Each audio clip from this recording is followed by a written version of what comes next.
छांगुर बाबा के 14 ठिकानों पर ईडी की एक साथ रेड। बड़ी बिल्डिंग में ट्रेनिंग कैंप के मिले सबूत। सुबह 5 बजे 5 टीमों ने मारा छापा। लखनऊ के अधिकारियों को बलरामपुर से मुंबई तक क्या क्या मिला।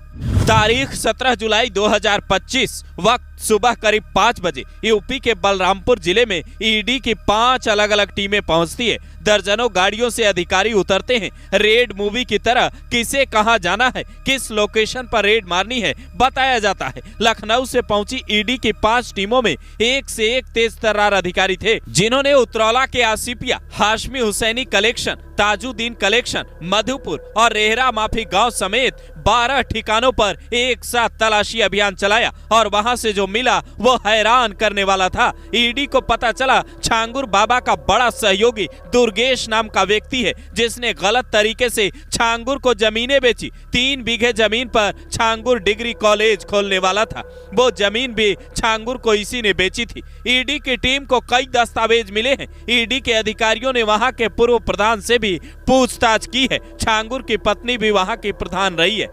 उसके जितने नातेदार रिश्तेदार इस काम में उसके मददगार बने थे, अब सब पर शिकंजा कसने वाला है। लेकिन सबसे ज्यादा चौंकाने वाली बात यह है कि एक बिल्डिंग को देश के खिलाफ ट्रेनिंग कैंप के तौर पर इस्तेमाल करने की जानकारी ईडी के हाथ लगी है। ये बिल्डिंग कहाँ है और वहाँ कौन कौन से लोग हैं, छांगुर बाबा वहाँ क्या प्लानिंग रच रहा था, इसकी जानकारी जुटाने में अब एटीएस की टीम लगी है। इससे पहले ये दावा भी सामने आया था कि 16 करोड़ रुपए देकर पुणे में छांगुर ने जमीन खरीदी है, जिसका इस्तेमाल वो देश विरोधी गतिविधियों में करने की प्लानिंग बना रहा है। अब उस दावे की भी गहनता से जांच हो सकती है।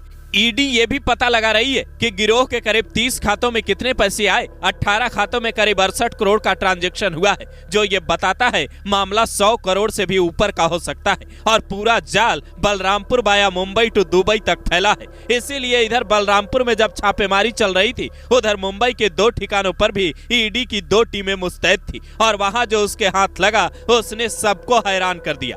मुंबई के बांद्रा इलाके में ईडी की टीम ने शहजाद नाम के व्यक्ति से पूछताछ की है, जो छांगुर का बड़ा सहयोगी बताया जा रहा है और ये उसी की तस्वीर है। इस पर आरोप है कि इसने पैसों के लेन देन में छांगुर बाबा उर्फ जलालुद्दीन की मदद की है। इसके खाते में 2 करोड़ के ट्रांजैक्शन मिले हैं, जो नवीन ने ट्रांसफर किए थे। अवैध कारोबार, मनी लॉन्ड्रिंग और इंटरनेशनल फंडिंग के तार जोड़े जा रहे हैं। फिलहाल ईडी की टीम अब छांगुर और उसके कथित प्रेमिका नीतू उर्फ नसरीन को रिमांड पर लेने की तैयारी में है, क्योंकि एटीएस के पूछताछ में छांगुर ने कई बड़े राज उगले हैं। लेकिन पैसों के लेन देन, हवाला कारोबार और विदेशी फंडिंग की जानकारी अभी भी वो सीने में दबाए बैठा है, जिसका राज उगलवाने के लिए ईडी की एंट्री हो चुकी है। मुंबई का वो व्यक्ति कौन है जिसने छांगुर को अचानक से अमीर बना दिया और उसके तार खाड़ी देश में किन लोगों के साथ जुड़े हैं, वो कौन कौन लोग हैं जो एक साथ मिलकर छांगुर को आगे करके देश का सिस्टम हिलाने की साजिश रच रहे थे,